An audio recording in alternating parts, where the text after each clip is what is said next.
All right. My name is Mark Pryor. I live in North Hollywood, California, and I'm working on a tabletop. I have been inspired by all the furniture at Urban Habitat. If anyone who lives in the Los Angeles area and is a fan of Urban Habitat, it's a lot of Thailand inspired reclaimed wood type furniture, and I'm attempting to duplicate that. Now, the interesting thing about that material from Urban Habitat, the wood they're working with, is hardwoods. A lot of teak, a lot of exotic woods, things from India, things from Thailand. I don't have that kind of money. The average Joe doesn't really have that kind of money. So what I'm using is 2x2 pine, or as any carpenter would know, it's actually 1 3/8 by 1 3/8. I picked it up at Home Depot, and I had to go through quite a bit. When I was selecting my lumber, I wanted to make sure that there wasn't any huge warps or wonky boards. If you can make out here, I actually, at the store, I laid down all of these on the floor at Home Depot, and I made little notes. I found the side that I ultimately wanted to be the top tabletop surface, and as you can see, I marked which side was going to be up.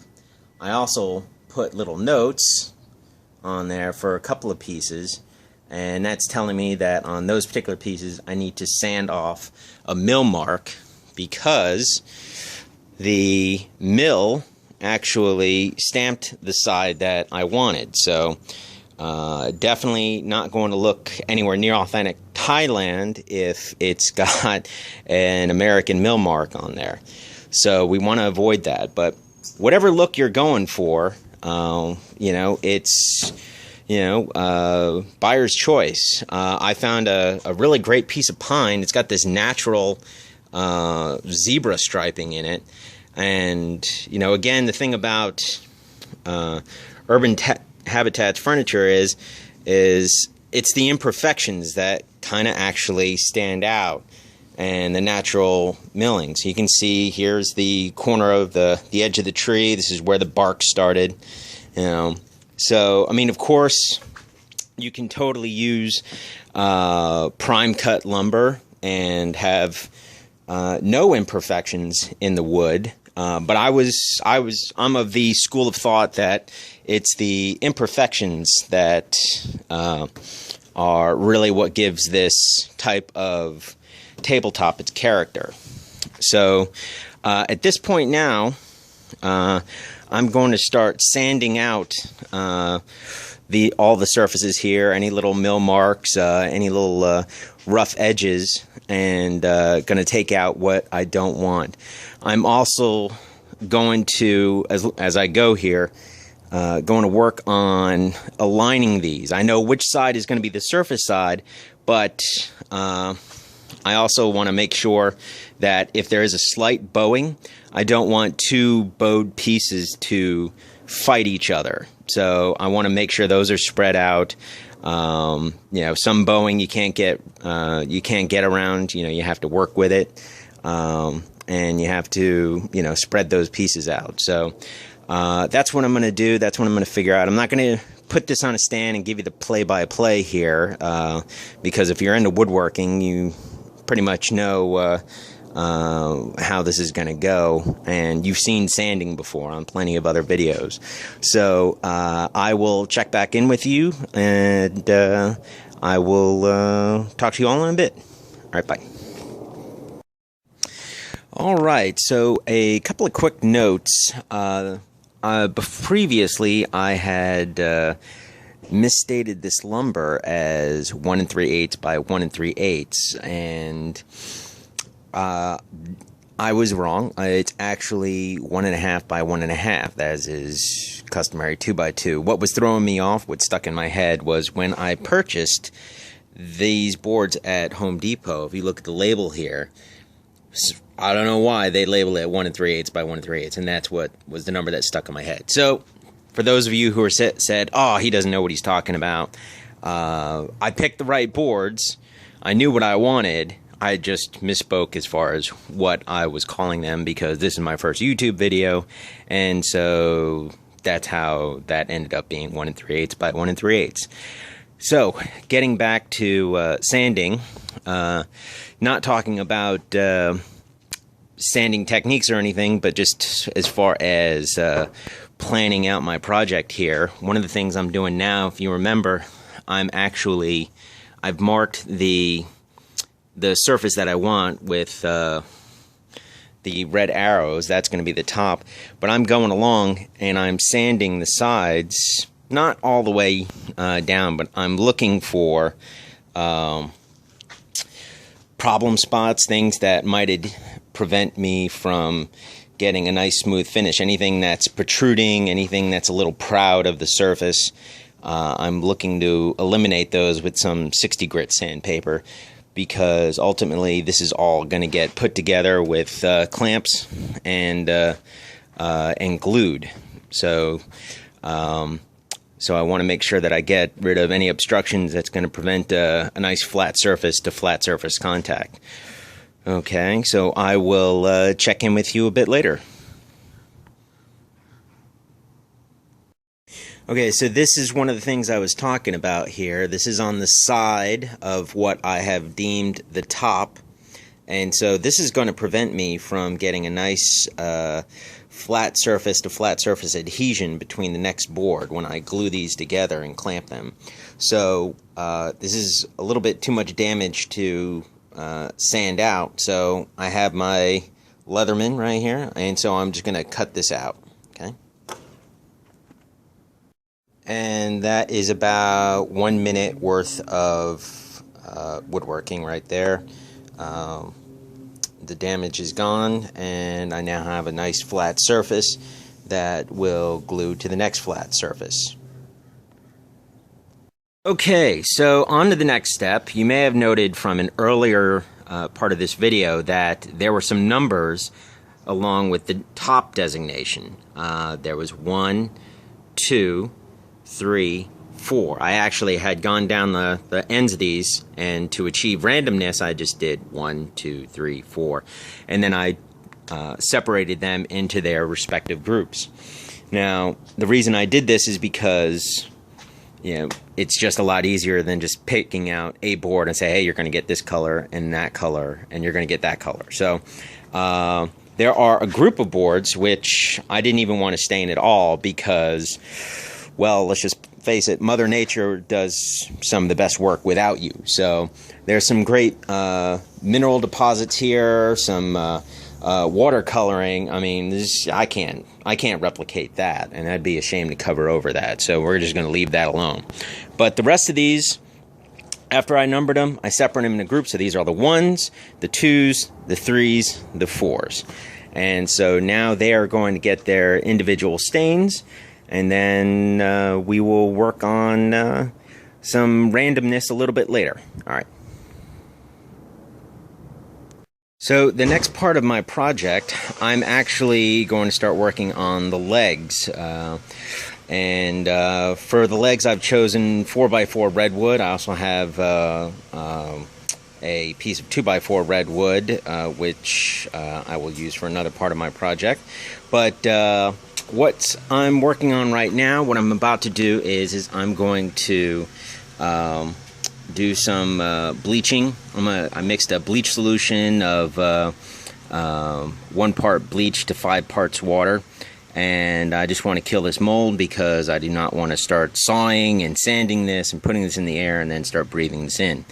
On another note, I chose the redwood because beggars can't be choosers once again, and the color is still pretty good. So hopefully the bleach solution won't be too harsh on the wood, and I'll be able to put any stain on there that I want after I'm done with the bleaching process. So I'm going to go ahead and do that.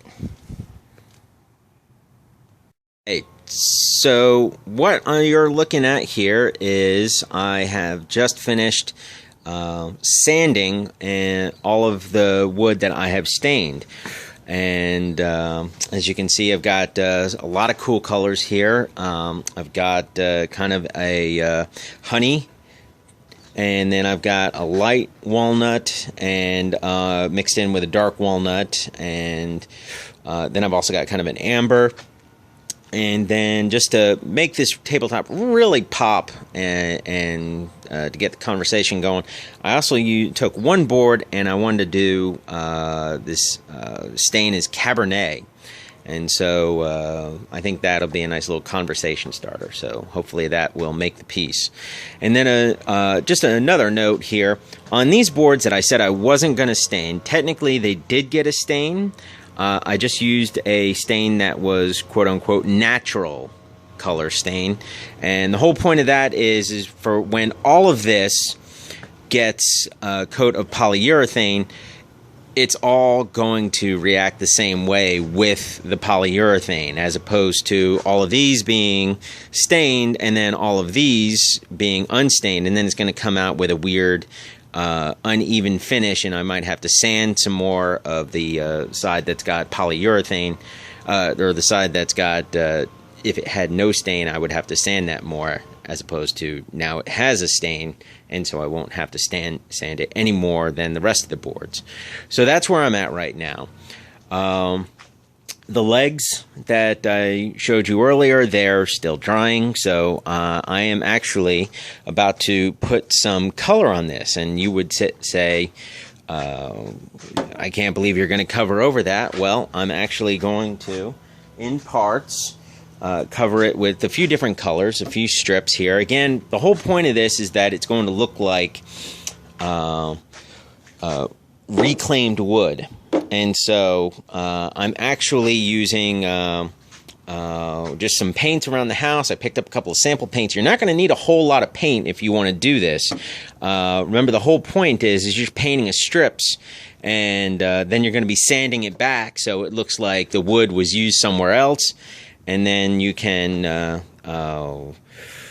and that you've kind of rediscovered it and repurposed it. And so all these colors in combination with the stains is really going to make this piece jump out at the person, anyone who sees it for the first time. So I am going to get to it, and I will check in with you in a bit. I have just completed the painting of the boards that I wanted to paint. And as you can see, when these are all mixed in together, you can kind of see what I'm getting at here. Now, these are just painted, okay? And so they have yet to be sanded down, but I wanted to take an opportunity to show you this video. Actually, kind of some cool effects are happening right here. As I was going lightly over it, I found something that was really kind of striking a chord with me, which is, as this lumber was moved through the saw, you can see the saw marks here, and the paint has highlighted that, has really brought that out. So, and of course, here's a cool little marking from when the wood was packaged and all that. That's actually, these are things that I wasn't planning on, but I'm actually kind of stoked about, and really looking forward to seeing how they come out. I did not cover them completely, as you can see. I wanted to give it a once over. You know, I'm not trying to goober on the paint. I'm not trying to be extremely liberal. In fact, I'm being very stingy. Part of the cool thing about it is if you look at the paint, you can actually see, particularly with the green that I used a board that had a very dark walnut stain on it, and then another board that had an like that dark honey kind of stain to it. And as you see, there's a difference there. So when that gets sanded out, the paint's going to come off in parts in areas there, and you're going to get that hint of green, but then you're also going to see a dark board, you're also going to see a light board, and there's going to be that combination with the blue, or it's actually turquoise here, it's kind of like sky blue, I guess, and then the red. And so so I'm going to let this dry overnight, and tomorrow I will sand it, And then it's getting kind of exciting around here. Once I sand it, and then I'm gonna clean it up and make sure all the give it one last inspection. I'm gonna figure out exactly where all of these boards are gonna mix and match and which way they're gonna go here. So, and then we'll be ready to put some glue on these pieces and then clamp them together, and then you will see a little bit closer to a finished product there. All right, I will check in with you tomorrow. All right, so the paint has dried, and I have just completed my sanding. And I used a couple of different grits. Sometimes I started with 100, sometimes I started with 60. And as you can get a look here, got some really cool tones coming out through there. Of course, you know, there's where the wood was originally run through the mill, and that was an unexpected benefit of the process. So it's really cool. Now that the paint has been sanded down, you get different tones. You get the blue, you get the red, you get the green, and then through that, you get to see the stain I put on these through the paint, and that is really kind of that trifecta. So another cool thing that came through is on this particular board right here. I don't even know what you call that kind of pattern there, but I painted it on, and then as I sanded it off, apparently this top has this little diamond pattern where it was compressed. I don't know where that occurred, but it occurs at different points in the board. You can see it. It happens again here, and you know, it's another little thing that I'm really happy about. This is actually just something I couldn't plan on, something I didn't expect it, but it's just really cool that it turned out that way. So where I'm at right now is I'm actually going to find the center point of every one of these boards, and I'm going to cut them in half. And you may say, blasphemy, why are you doing that? Because this is not a dining table. I'm not making a dining table, I'm making a coffee table, and I'm also making a TV stand. So this is actually killing two birds with one stone. That said, I will check in with you after I've cut these in half, and I will put them together and get them set up for gluing. Check in with you in a bit. Okay, I have all of my pieces lined up where I ultimately want them to end up, and I've got all of the sides facing this way, with the exception of the end over here, because I'm going to put glue on this side here, and then I'm going to turn them all over so that way I can then clamp them and put them all together. I have... as you can see, it's also been cut in half. I have a jig right here, makeshift jig, that's going to keep this hopefully as straight and as square as possible. I did make a personal note to, regardless of my preference here for which boards go where, I wanted the factory cuts, the mill cuts at one end, so they would be as flat as possible. Because the other end, I'm not cutting with a machine. I'm not cutting with. I was just using a hand jigsaw, and so it wasn't the most perfect cut. So I need the best reference possible. On a completely different note, I did make sure to level my working surface before I did all of this, because if you're not working on a level working surface, you're not going to have an even tabletop, and it could be a little wonky, and that would be disastrous. So I am now going to wait for the sun to go down so that it's not beaming right down on my glued surfaces and drying them out any quicker than I want, just in case I have to think on my feet. So I will get some gluing done after the sun goes down, and I will check in with you all later.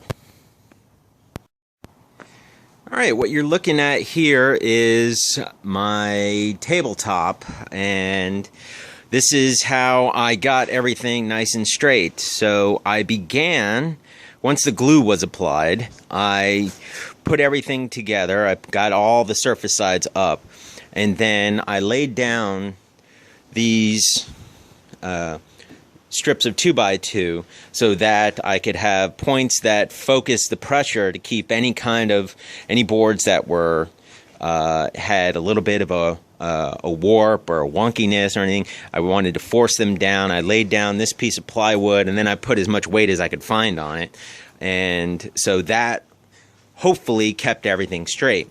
Once I had my downward force to keep everything pressed downwards, then I put all my clamps in, and then I squeezed all the boards together. I made it a point not to over tighten because I didn't want to squeeze the glue out of the cracks between at the joints between the two pieces. So it happened in a few spaces, maybe where I put a little too much glue, in which case I wiped it off with a sponge. If there was too much glue underneath this board, I'm just going to have to deal with that. So I'm going to remove this. It's been curing for a day and a half now, so that's plenty of time for the glue to set up.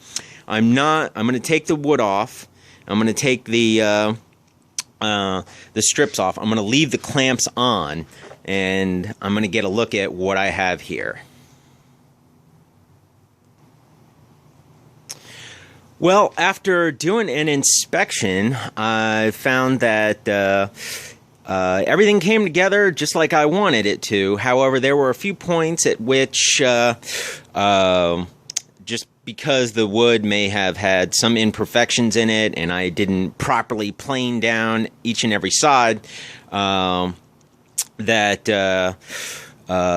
a few gaps and things like that. Small microscopic gaps, nothing that's not going to be filled in by the coat of polyurethane that I put on top. But however, I want to double down on the keeping the reinforcements together, keep this reinforced so that way I have a nice strong support along this, not just the glue holding this together.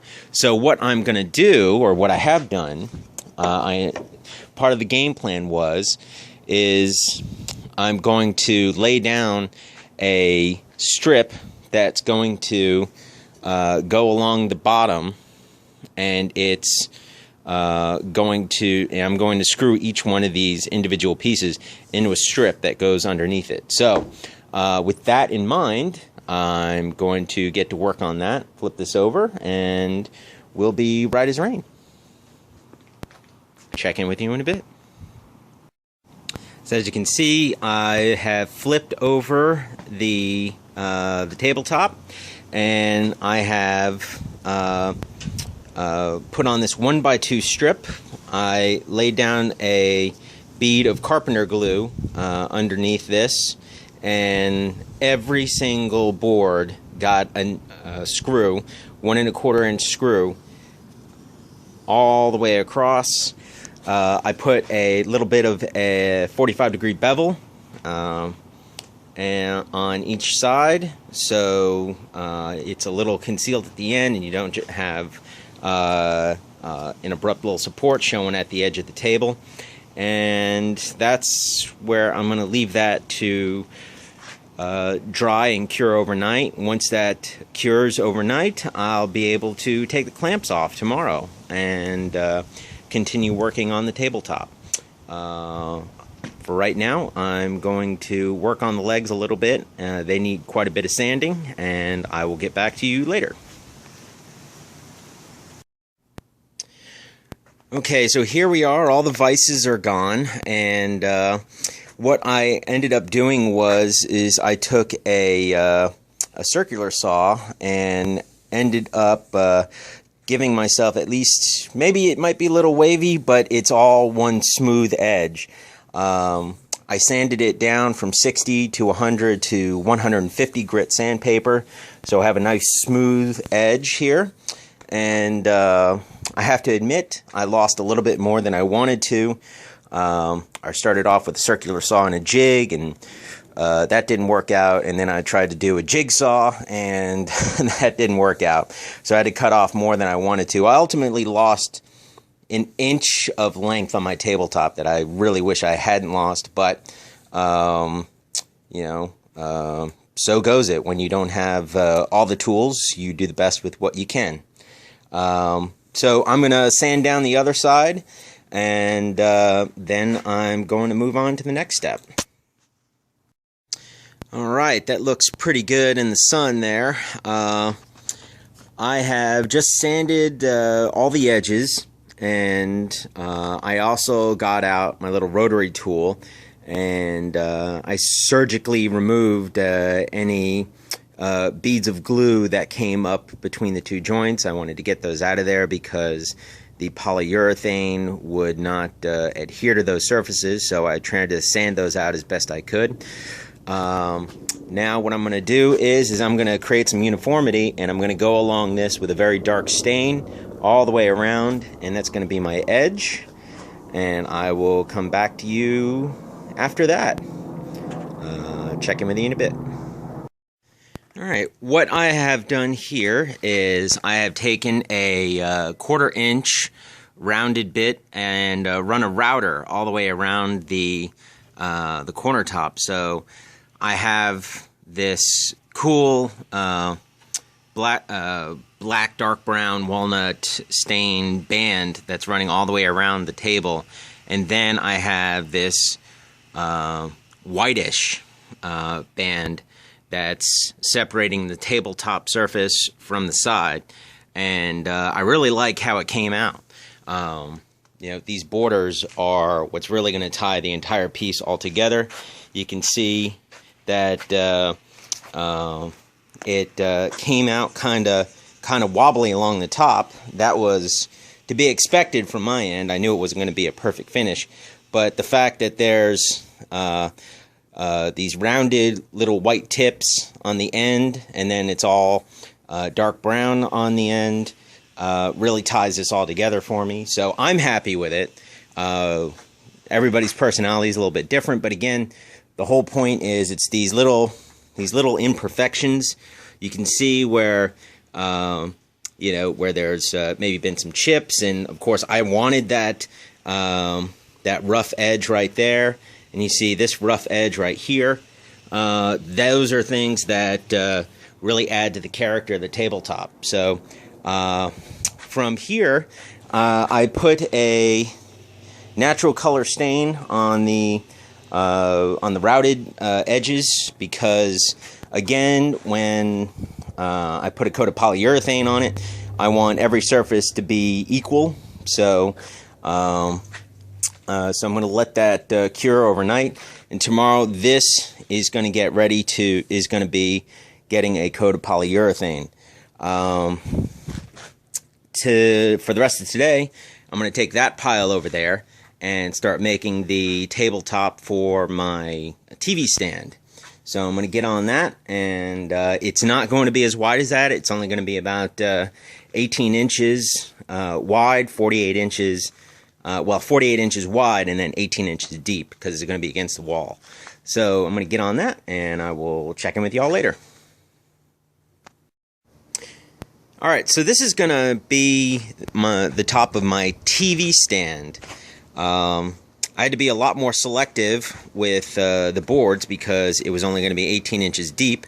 So the boards that did not make the cut for this project are over here, and what I wanted to go with was over here. So a little bit of my thought process on this. I'm thinking this is going to be the front of my TV stand. As you can see, there's more dark boards up front because the TV is going to be facing this way. So I'm thinking I want more of a darker surface up front. I still want a little bit of color, but I didn't want that bright blue board up front, and I wanted a natural stained wood on there as well, just to, again, to mix it up, but I wanted that towards the back. So you're getting all these colors, a little bit of a light brown here. I just need that to break it up a little bit, but I wanted more darker woods towards the front and lighter woods towards the back. So the process is going to be just repeat the previous steps. It's just going to be a little bit smaller, and we'll check in with you a little later. Alright, so that's my original coffee table. Bought it from IKEA for 30 bucks. And now I'm going to put in my new coffee table. And this is the new coffee table. All right, so you can see everything's all put together here. Came out really nicely, and it just absolutely matches the room a lot better with what I have going on. As I've got the plants, there's my Christmas tree, a little bit of artwork by my roommate, and it just fits in just so much better. A couple of notes, how it's all supported here. I actually put in this cross brace. This runs all the way along the entire length of the top here, so that there is, again, just reinforcement, so I'm not just relying on the glue to keep this from all splitting apart and staying upright. So there is that. Running from one end to the other end, I have these strips. These are exactly 7 inches from the tabletop here, and down the road I'm going to add an extra shelf down here for magazines and a little bit of storage and things like that. So that'll be just a project for the future. But overall, extremely happy, and it came together just like I had hoped. The finished size, it's approximately 17 inches high, which is coffee table height, and looks fantastic. So I am going to finish up on my TV stand, and you can see what I had to work with before, and that's going to get replaced. And so yeah, that'll be my final video when I put that together. So check in with you in a bit. Okay, so I'm working on shelves for my TV stand here, and I've already cut out the first stand. I took a bunch of measurements, had to get this measurement, you know, all the way around, and I also had to account for the fact that there's going to be side paneling on my TV stand, and there's going to be a bit of fascia. So I just tuck that in there, and going to be a bit of fascia, and so I had to account for that. Measure out my board from front to back. There's not much here. There's going to be a little bit of backer for that side, and so my best advice to you for doing this is measure twice and cut once. There's going to be a lot of math involved here, because, you know, I'm not following a blueprint. The blueprint is kind of cut as you go here, but I had to think about it quite a bit, what I was trying to achieve. And so in order to avoid the math there, I took this piece and all the edges that were already done, and I stenciled the next piece, and there's going to be another shelf there. But I wanted to make a point to cut it each way. Now, the one note that will probably be extremely useful here is because I'm stenciling an existing piece. When I make my cuts, I'm going to want to make sure to take out this line, because this line is proud of the existing stencil, the existing shelf. So I don't want this, if I cut to this side of the line, this whole shelf is going to be a bit larger in every direction. So I'm going to actually want to cut on the line, actually maybe just a little bit inside of the line, all the way around, so I get rid of what I don't want. I do not want to see any lead as I go around, or graphite, or whatever pencils are made out of these days. So I'm going to finish up on the rest of my boards, on the rest of my shelves, and I will check in with you later. All right, so here we go. I've put together most of the TV stand. As you can see, all the shelves are in place. I put a little cross brace here because the legs wanted to flex a little bit just from a little bit of an imperfect cut, so I just needed them to be kept from spreading out and wanted to keep them aligned and square. And as you can see, I've got some little side pieces here. I've got the shelves in place. Everything has actually been screwed together, and but the shelves need a coat of polyurethane. The sides need some color and some polyurethane. And the reason why I did all of this is because I needed to know where all the shelves were going to go, and I didn't want to. Have to put. Didn't want to have to put polyurethane on it, and then if I messed up, then I have to go back and redo everything. So that's where I'm at right now. This is all going to get taken apart, and then I'm going to do the polyurethane, do the stain, and then I will check in with you later. All right, so what you're looking at here are the panels for my TV stand. This is paneling for the back of the stand. This is paneling for the sides. And on here, I actually put I penciled in a line that corresponds to the shelves, and I drilled some pilot holes because on my stand here, I wanted to know right where the shelves were going to be, and I'm going to use some finishing nails just to secure those in place. The panels are not supportive. They're not going to do anything as far as stability or anything. And I mean, well, there might be a little bit of stability added because of the paneling. But the whole point was I wanted to make sure that I had those pilot holes so I knew exactly when I put the panel on, particularly this spot here, where exactly it was. As you can see, it's going to be one flat panel right here, but yet this shelf does not come all the way to this point right here. So I wanted to make sure that I knew that the nails go over here and that this was an open space, and I don't have to worry about, estimating where those where I was going to need to put in a few nails. So I'm going to finish up on some sanding. Those panels are going to get some stains. You can see the TV stand is coming along. You're looking at the back of it there. And I will check in with you later. Alright, so all of the panels are on. The back, the sides.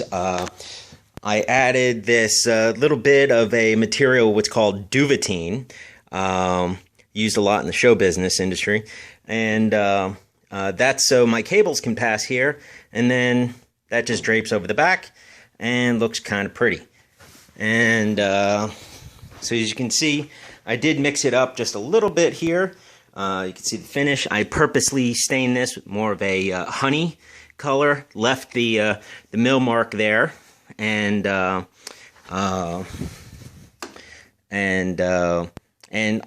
was trying to save some wood, didn't want to cut a very large piece of wood just so I needed this little section, and through a little ingenuity I used a little strip of wood here, and then I used this wider strip here, and so I was just being a little bit more environmentally friendly. So that's that, and where I'm at right now is I'm about to put it in place. You can see this is my existing TV setup. I'm basically using a desk from IKEA, and then look, I got my sound bar underneath the TV by a foot. So when I listen to it, it still sounds better than the TV speakers, but it really should be right there along the bottom of the screen, right where the receiver, satellite receiver, and the DVD player is. So I'm gonna switch these out, and I will check back in with y'all in a bit. All right, what you're looking at here is the cabinet door for my TV stand, and I put some notches here in the bottom. I just carved out with a chisel and hammer. Those are going to be for the hinges of the door. And ultimately, the door is going to look like that. It's going to actually fold down like that. So the hinges are actually on the outside, and I want the whole thing to come down like this. The reason why I chose this, a little bit of a cop-out, not afraid to admit it, but I was just lazy, didn't want to make two cabinet doors that open left or right. So I'm just doing one that kind of folds down. So that's what that's all about. Let's take a look at the back. And on the back, I used mending plates for the joints. Again, I don't have a perfect workshop. I couldn't really set up a jig for perfect right angles, and didn't want to use dowels and all that other stuff. This was the easiest, fastest way to do this, and this is going to be on the inside of my cabinet, so nobody's going to look at it unless somebody opens the door. So I created some panels for the front that I used 1/4-inch redwood siding, and just like the rest of the project, I finished this with different stains, different finishes, put some paint on there. Again, all of these are really going to pop when it comes to the polyurethane. And so to hold those in place, I actually put these rails on here.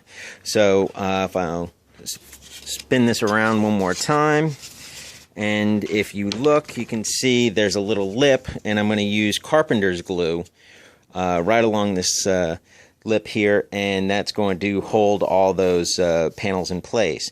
So they're just going to sit there. There's not going to be any joints. That rail is held together by a couple of small screws, and I could have used carpenter glue again to hold the rail to the frame of the door, but the whole point of this is just, again, I'm already got the mending plates there, so some mechanical screws are not really going to seem all that out of place. With that in mind, I'm going to get out some carpenter's glue, and I'm going to lay down some panels. So I will check in with you in a bit. Probably the next time I see you, this is going to be mounted to the front of my TV stand, and we should be all done.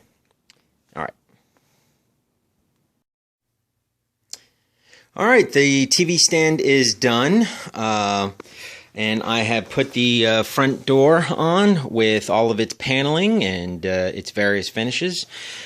It is, I was thinking I was going to need to put a handle on there, but amazingly enough, just the way that the door sets in there, if you notice here, I'm releasing, and it closes back up. It's a feature I didn't plan on, but hey, I'll take it.